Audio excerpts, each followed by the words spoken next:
Hello and welcome back to the PowerSwitch, gaming's call-in talk radio show. My name is Peter Spezia, and today is May 26th, 2018. This is the 46th episode of the podcast. Thank you for tuning in. We use Discord as a means to add and drop callers to talk about video games, and switch the power that is found in a typical gaming podcast. You can join our server to participate during recordings at rhymeswithasia.com/call. On today's episode, PS4's final stage in our headline roundup. Our main topic is Battlefield 5 doing the right thing, and then we will get to your calls if you're tuning in live on Discord. Some housekeeping for you. Our E3 2018 Yes or No contest is currently active. You can go to rhymeswithasia.com/E3 2018 to see the questions that you can answer, and you put in those yes or no questions in, either yes or no, along with the tiebreaker, and the winner, whoever scores the best, at the end, after E3, will be our guest on that post-E3 2018 show. Now, in the next couple days, it's the last week to submit your entry and get 4 bonus points because of how early you're submitting it. Next week, 2 bonus points, and then the week before our pre-E3 show, it's 0 points because you're getting that added benefit of time. So it's playing that game, whichever works out for you. I apologize. I am sneezy. I'm runny. Allergy season is a mess. And then still busy with Puppy, with a good old little Loki there. He's so cute. But we have a good show for you here today. So let's get started with the game headlines from the last week in our headline roundup. According to Sony boss John Codera, PS4 is entering the final stage of its life cycle. Some interviews have taken this to mean 3 years, kind of putting it in 2021. And there are different reports, like Eurogamer is also saying that Sony and AMD are communicating, specifically for AMD's Ryzen platform, possibly thinking like, that could be for a PlayStation 5, maybe delivering in 2019, 2020, who knows? So PS5 news has started to kind of trickle out a little bit. It's first interesting that we're talking a little bit about PS4's end of the life cycle when not only there is still time left in it, but you still have to sell games for PlayStation 4, especially with E3 coming up and the 4 big titles, the first party games that they are going to be talking about at E3. But not only that, when Sean Layden went out and said, we're not talking about hardware at E3 2018. Well, that's a little unusual. When it comes to the 3-year thing, Sony has always wanted the extended life cycles for its consoles. I don't think that means we'll necessarily see PS5 in 2021. I think that's a bit late for it. They kind of need that transfer period where you get the new system out there, build up a little steam for it while the PS4 is fizzling out, not while it's at the end of that curve. You kind of have to have the two sort of cross over a little bit. So if I had to guess, I'd still say that, maybe they start to hint at it at the end at, this year's PSX. Maybe they start to hint at it a little bit. Maybe they do a reveal at, E3 2019, and maybe by early 2020, we're seeing something like that. Fall 2020 at the latest. I wouldn't be surprised to see holiday 19, but I think early 20 may be kind of the sweet spot there, where you're talking about maybe games that get a PS4 and a PS5 version, assuming that PS5 will be backwards compatible with PS4 games, of course. This is all total speculation, but wanted to get it out there. We're already talking about, PS5 is in the distance. Not, of course, not confirmed to call it PS5, but we're starting around the downturn of PS4, and it kind of makes sense. We had a few years of building it up. We have had a couple years here of good sustained, life cycle, but now we're kind of getting into that back third here, so not surprised that that's starting to be talked about a little bit. Nintendo Switch is, of course, up and running and, as hot as ever. Couple interesting stories out of Japan this week. First of all is Resident Evil 7 Cloud version. This is an experiment that I guess Capcom is taking currently in Japan, where, let's be honest, their Wi-Fi and internet situation is much better than in the United States, so an ideal situation to try out there, where I guess you buy a pass for about was the equivalent of like $18 or something like that for 180 days. And you're not downloading the game to your Switch system, but you're almost doing the whole PlayStation Now thing where you're doing the cloud gaming, having an off-site server doing the game processing work, streaming the video to, in this case, your Nintendo Switch. Interesting that this is being tried out. Again, Japan, a much better internet situation than here in the States, but it's interesting that Nintendo Switch is trying something like that. And it would be a solution if cloud gaming catches on, where Switch is overall generally underpowered compared to its competition. So if an offsite server can handle the game computing power, why not have it stream to the system? We'll have to see how this, is handled in Japan. Like, it doesn't really work outside of Japan, and the version of the game does have English voice and subtitles and all that, I guess, contrary to original reports. So, but the ecosystem and the infrastructure is definitely Japan-centric for right now. Japan is also releasing a version of Nintendo Switch without the TV dock, an HDMI cable, and a power cable. For less money. This would be meant for a second Switch for the family, or another Switch to take it on the go.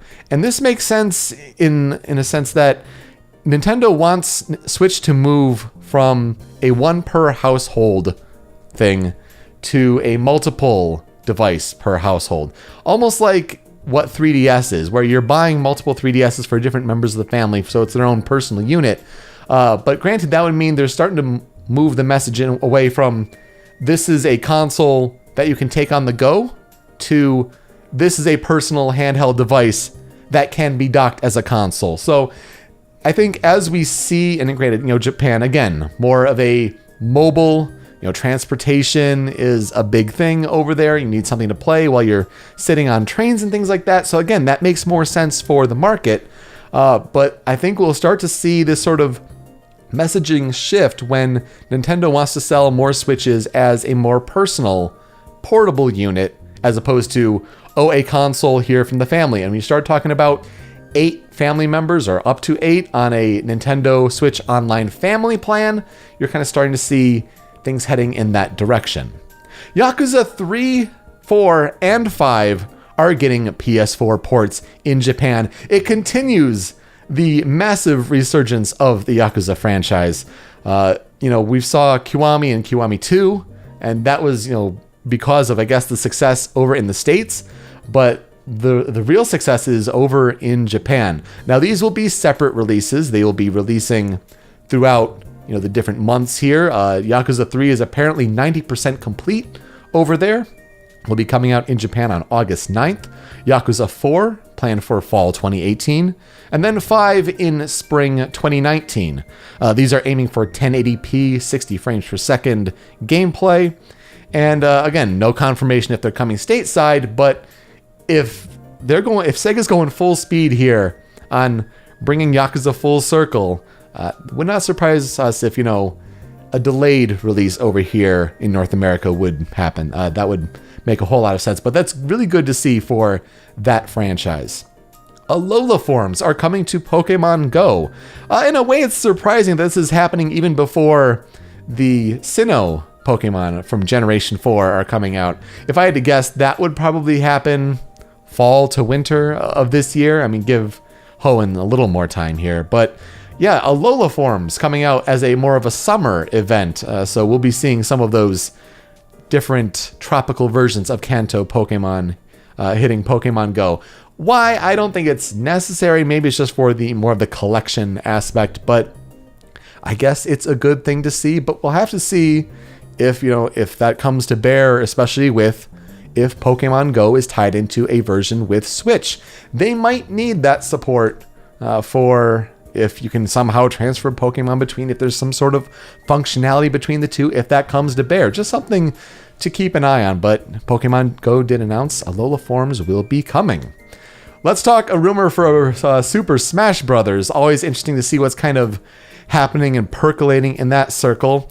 The source on Reddit known as Das Vergeben, who I guess has been known for tipping off, Metroid Prime 4 and Bandai Namco, and also recently kind of putting the pieces together about Retro Studios and a supposed Star Fox Grand Prix. I guess he's been talking about Super Smash Brothers, so of course not confirmed, but in this moment in time, let's prognosticate, let's see if it comes to be true.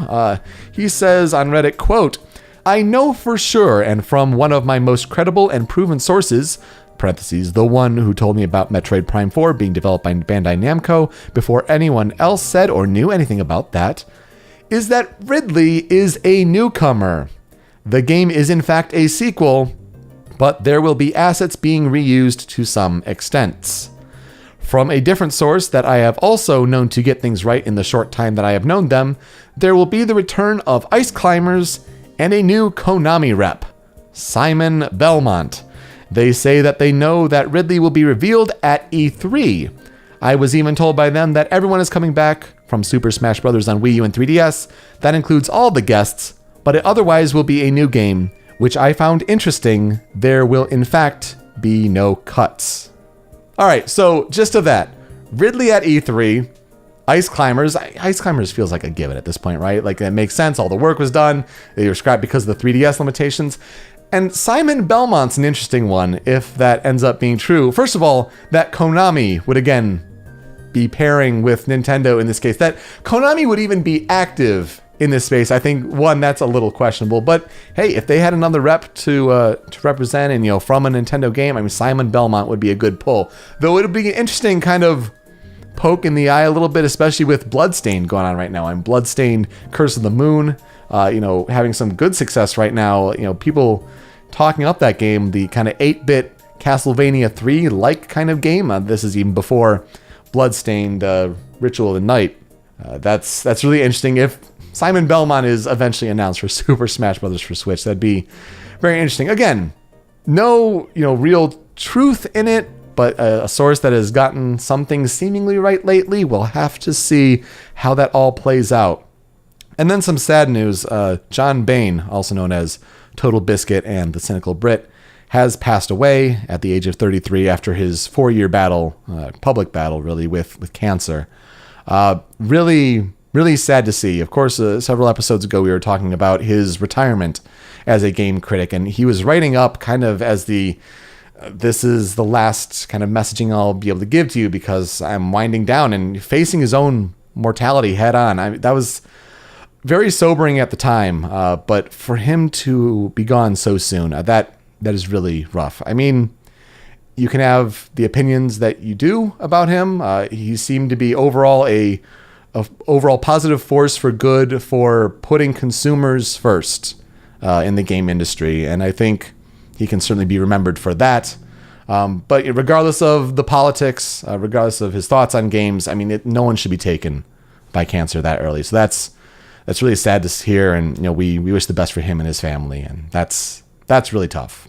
But let's get to our main topic. One of the big reveals this week was Battlefield 5, and we kind of had hints that it was going to happen on May 23rd there for a little while, and overall, I think it was a good reveal. I mean, let's get to the basics of what they talked about. October 19th is the release date, first of all. It's for PS4, Xbox One, and PC. Overall, a good release time. It's 1 week before Red Dead Redemption 2, but it's kind of a different audience there with the first-person shooter crowd, and then the third-person adventure open world sort of Rockstar game there. So maybe they can double dip there, and maybe they're playing to different markets. So overall, I mean, when October 21st, 2016 was the reveal date for Battlefield 1, their last big release, I mean, that's kind of fitting around the same time. And then that's even, I think it's a week after Black Ops 4. So at least you're not right on top of each other there. So that makes sense. One of the interesting things is that they're changing up their microtransaction monetization strategy. They are not doing a premium season pass, nor are there any loot boxes planned.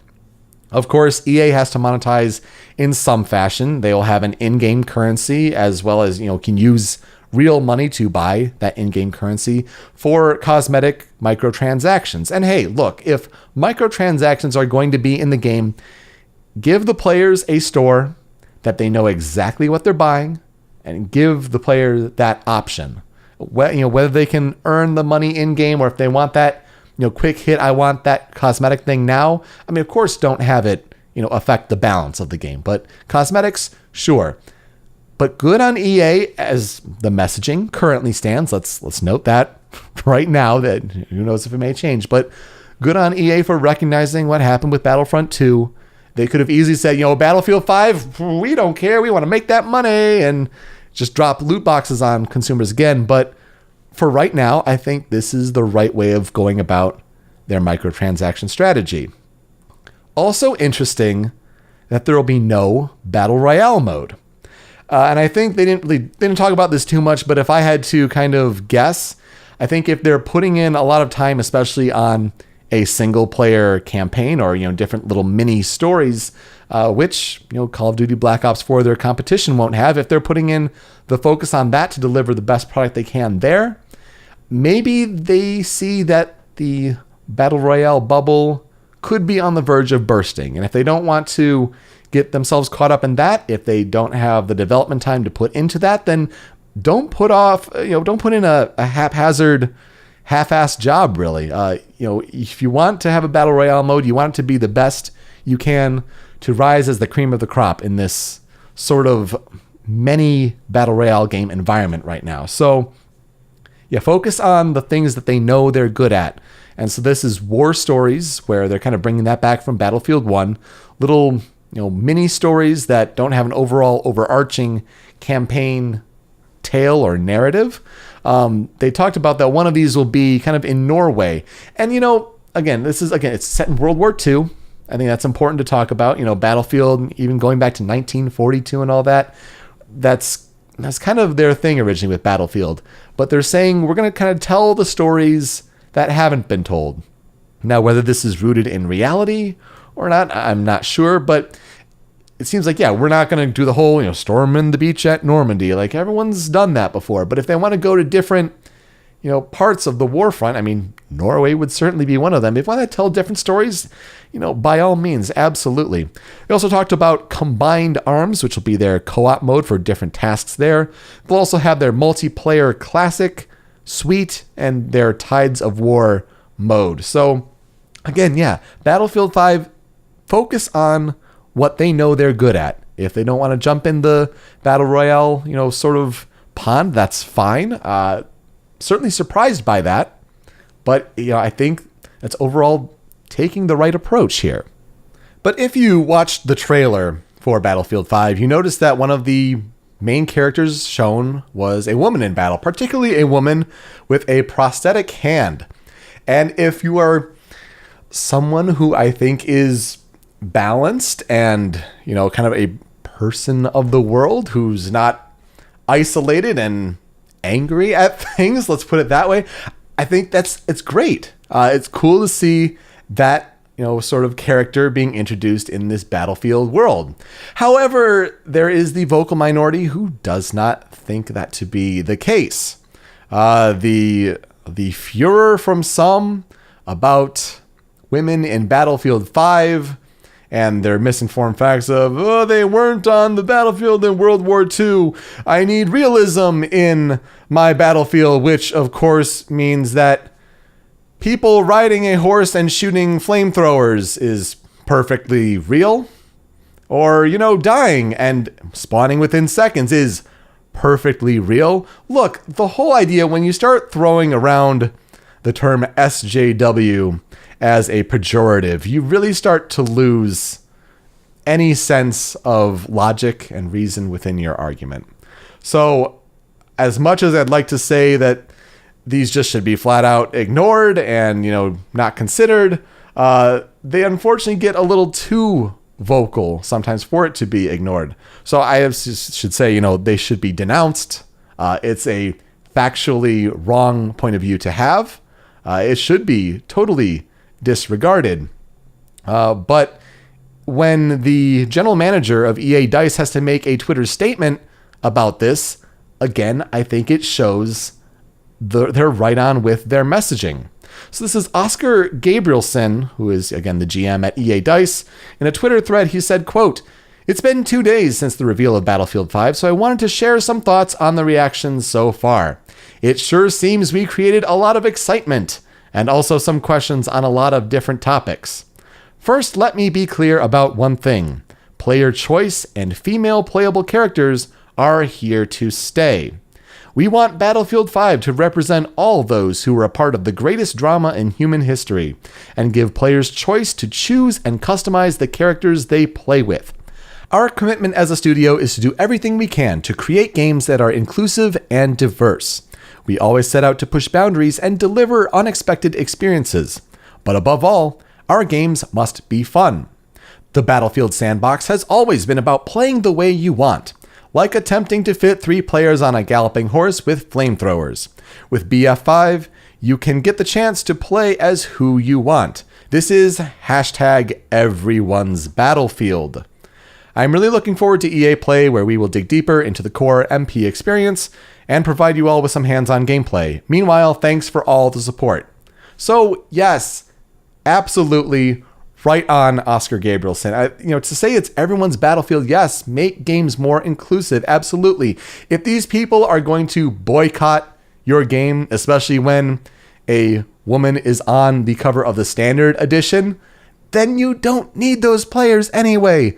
I'd like to think that here at the PowerSwitch, we've kind of attracted the kind of audience that is inclusive and likes to talk about games and isn't going to, put down other people's perspectives and things like that. So we have this kind of inclusive environment. So I'm looking forward to hearing your thoughts on this and other things, certainly. But personally, I will not tolerate the SJWs argue women in my games, because it's nonsense. It's foolish. And you look ridiculous and sound ridiculous when you come out with that. So I think that's frankly unacceptable. Kudos to EA and DICE there. I think they have a good hit on their hands. Is it something I'm interested in? Battlefield 1 didn't necessarily hit for me. I mean, maybe I didn't just play it at the right time or something like that. I'd like to give it a try, certainly. But I hope, when it comes to Black Ops 4 and Battlefield 5 in the end here, I'm all for inclusion in games, and I hope they continue to do great things with that series. Tell more stories that they think need to be told. So that's what I have to say. When we come back, we will get to the callers. We can talk about the main topic, headlines, games you're playing recently. Really anything is there on the table. That's when we come back here on the Power Switch.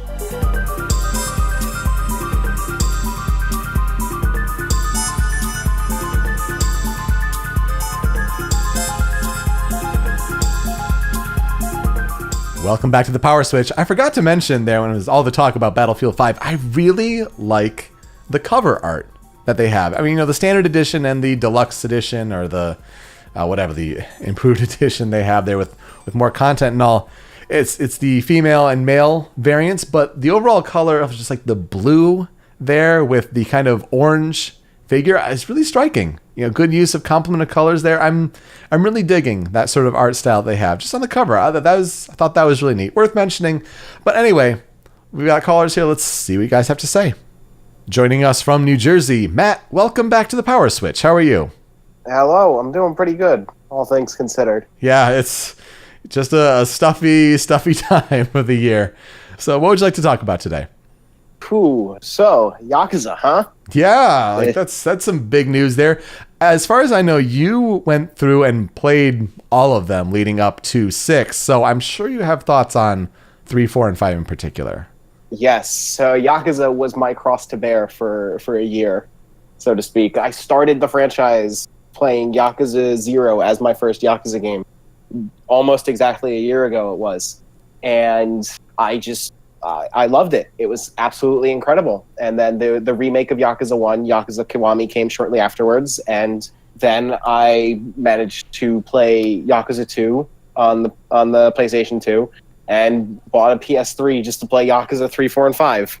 Wow. And then finally made my way down to Yakuza 6 when it came out.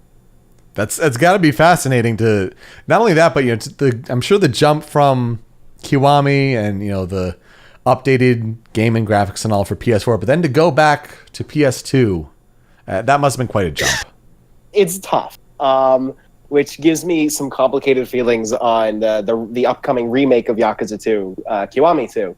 There are aspects of the new engine for Yakuza 6 that I don't really enjoy, and to some extent I feel that there are parts of it that are a step down, but at the same time, it is so utterly impossible to go back and play that game on PS2. Right. That I feel like I cannot, in good faith, say, don't play the remake, play the original. So I feel very conflicted on it. But as a whole, I expect Kiwami 2 to be a big upgrade overall.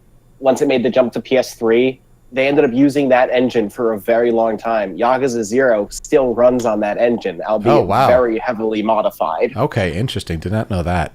Despite its 7th game in Yakuza 6, the franchise is only on its 3rd engine. Wow. So I think another big thing to note is that they're turning these around so quickly in Japan. I mean, we were saying that, last year was like the big resurgence because of how well it was taken on in the West. But to have these lined up in such a quick succession, I mean, to have summer for 3, fall for 4, spring then for 5, I mean, I'm sure we'll get them delayed, but that quick succession is just incredible.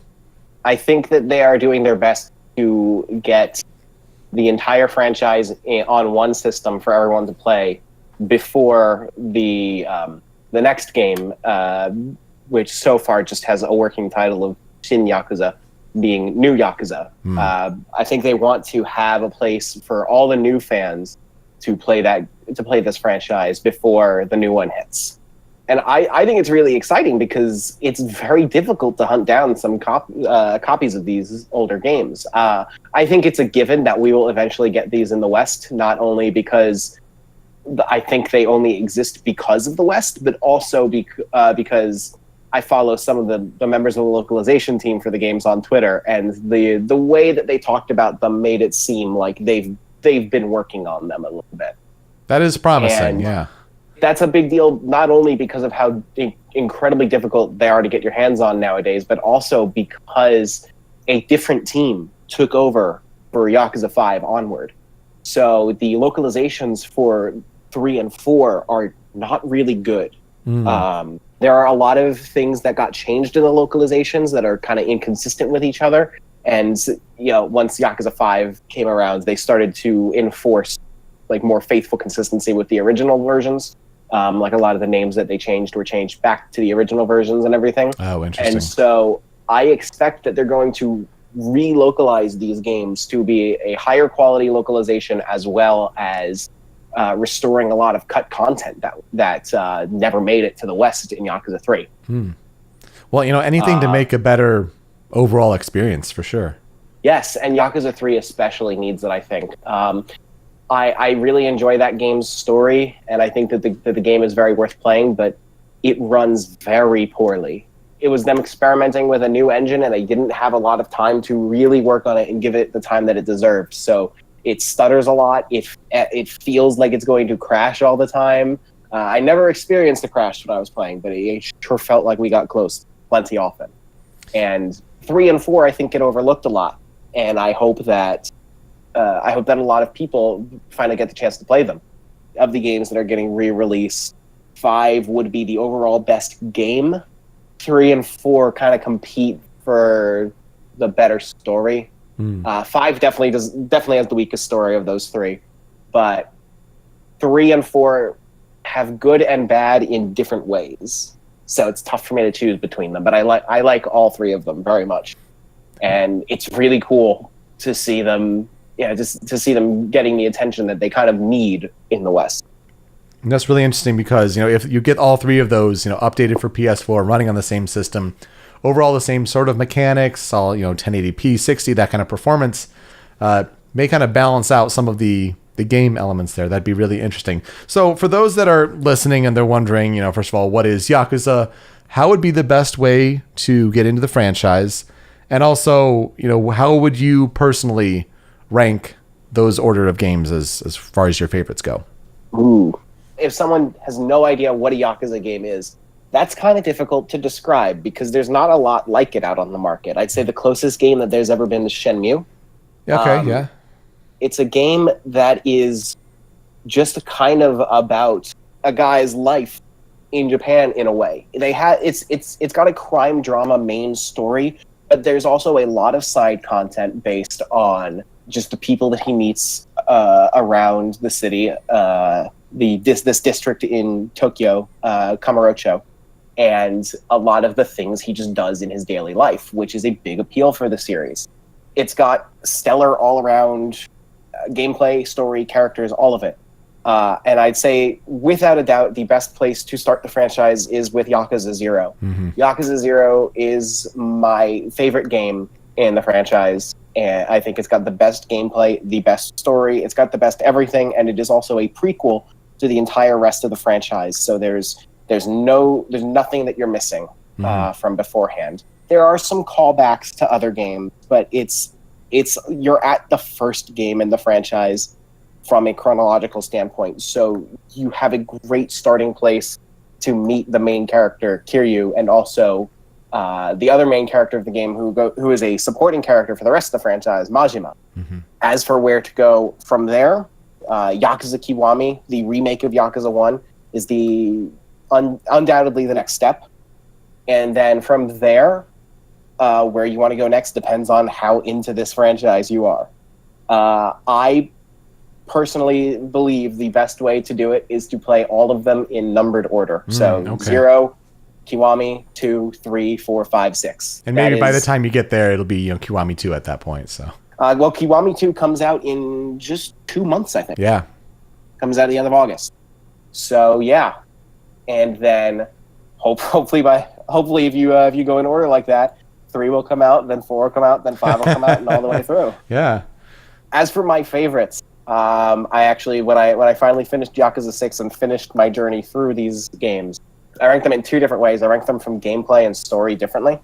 Yakuza 0 is my favorite in both of those regards. But for gameplay, after Yakuza 0, the second best is 5, followed by Kiwami, 6, 4, 3, and 2. So pretty much, reverse release order with a couple small shakeups there. Mm-hmm. With the exception of 0, 5 has the most fully featured gameplay experience with undoubtedly the most variety in the things you can do, but not as much polish as 0. And it's just, if you want a big game that will take you forever to do everything in, Yakuza 5 is the way to go. And Yakuza 6 has its shortcomings in that regard. It is, much like 3, it is a new engine, although it is a much more advanced engine than 3's engine ever was. But the consequence of that is that they're working out a bunch of things that they haven't figured out because they're working with new technology. It is the first time that they have worked with a new engine on a new system that they didn't debut it with a spin-off game. Okay. So this is the first numbered entry in a Yakuza franchise where they were experimenting with technology for the first time. And yeah, with the gameplay, I mean, you said 2 was the last, but that was because it's on PS2.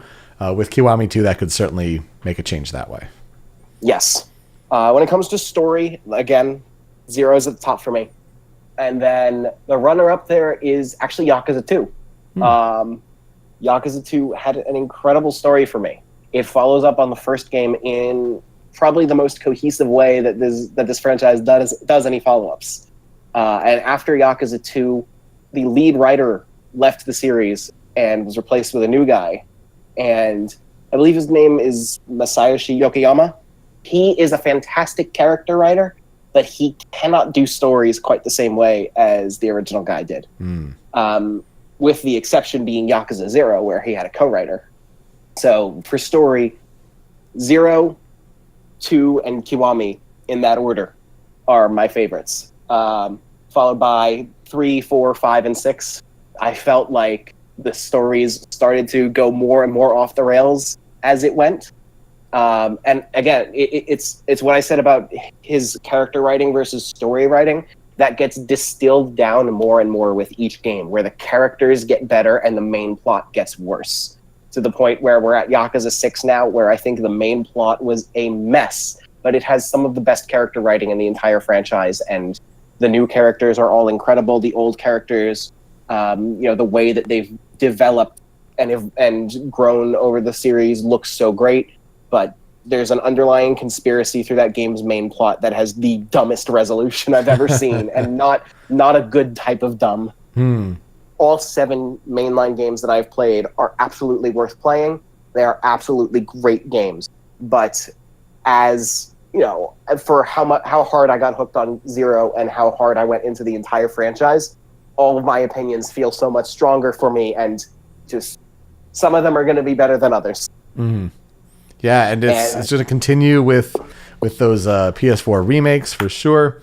The main gameplay being the 3D brawler. I think some people say it's Japanese GTA, but that's distilling it so poorly. It is that 3D brawler as far as its key action gameplay, of course, with non-lethal takedowns. But there's all of those mini games on top of it. It's a very vast world. And if you want to just live in Japan, like that's the way to go for that game. They're all just very big games with a lot of details.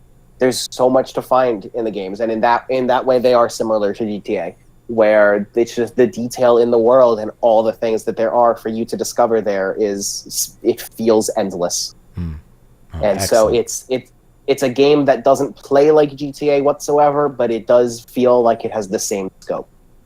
Perfect. Well, that's one heck of a Yakuza primer there. Matt, we're going to let it leave you there. You can find Matt on Twitter at GrimaceDoMinus in case you want his impressions there on games and much more. Matt, thanks so much for calling in. Really appreciate the time. You have a good one. Of course. Thank you. All right, guys, thanks for calling in. When we come back, we'll get to what I've been playing, and it's that new Quantic Dream game. About an hour and a half in, I'll give my very early impressions so far. Then we'll talk about the games that are coming out this week. That's when we come back here on the PowerSwitch.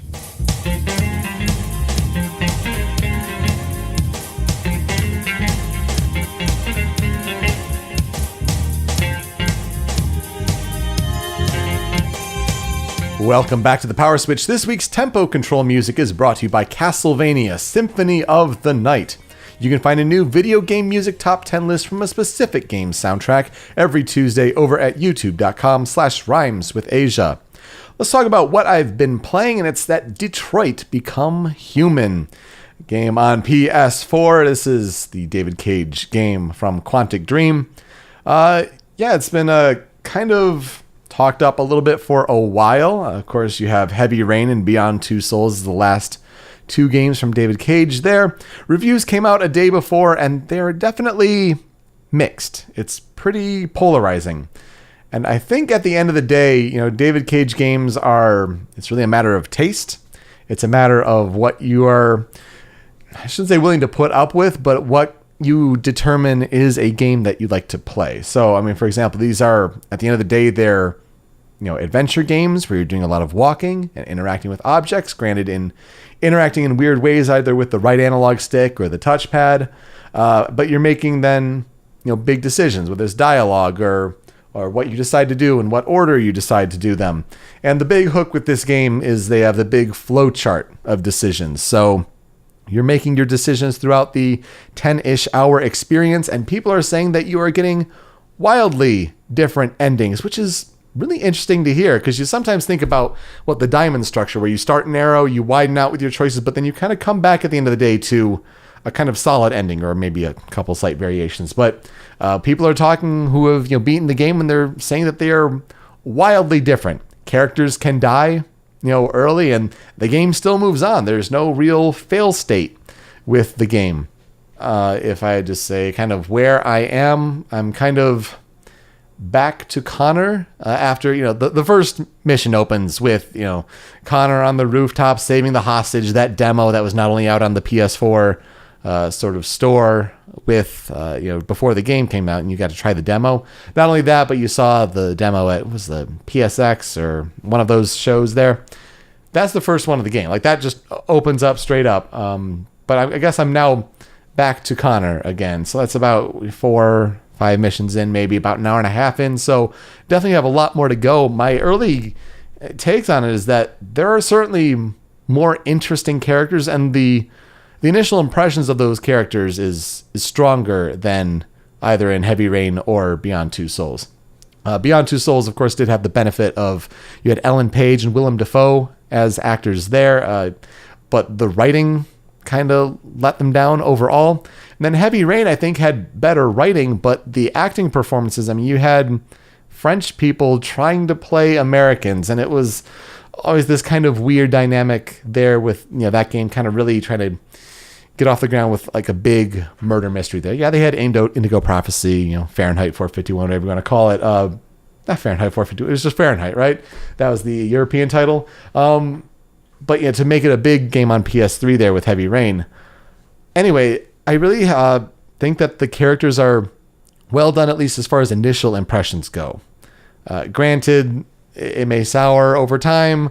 David Cage may have his penchant for less than subtle writing kind of flare up a little bit. I mean, it's already happened a bit here and there. But when you have actors like Lance Henriksen, and you have an actor like Clancy Brown really delivering good performances, that really, really helps. Also, it's good to see actors like Valerie Curry returning to play Kara. Kara, I've mentioned on this show, is, I was fascinated when in 2013 that video came out. And it's kind of amazing to see her and her story come full circle in a full game here with Detroit Become Human. Now, granted, you do have Connor and Marcus, and they're also pretty strong as well, but I'm glad to see Kara. It's good to see the representation of Detroit, and there was a criticism that I kind of agree with. The game takes place in 2039, and some of the things that they're presenting, they're good thought experiments in a way, but 2039 feels a little too soon. I think if you did something like 2050, it might be a little more believable for the kind of world that they're trying to present. But it just feels like we'll get there eventually, but maybe not in 20 years. So just something to think about there. Overall, I'm having a really good time with it.